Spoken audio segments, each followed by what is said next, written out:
Hello and welcome to the Saddle Repair Kit tutorial. With this saddle repair kit you can easily repair those annoying holes or tears on your scooter saddle. This repair kit does not use glue, is water repellent and flexible. With this repair kit you can close 16 holes. Let's start. Step 1. Clean the surface with the degreaser. Step 2. Then cut a stamp out of the sheet.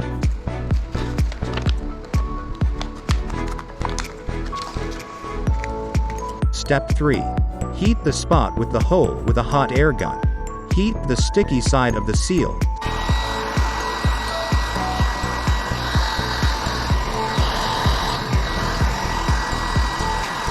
Step 4.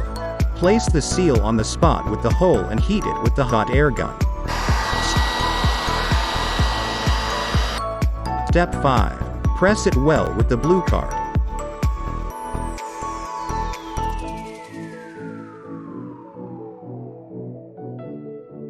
As soon as the seal has cooled down, remove the transparent sheet.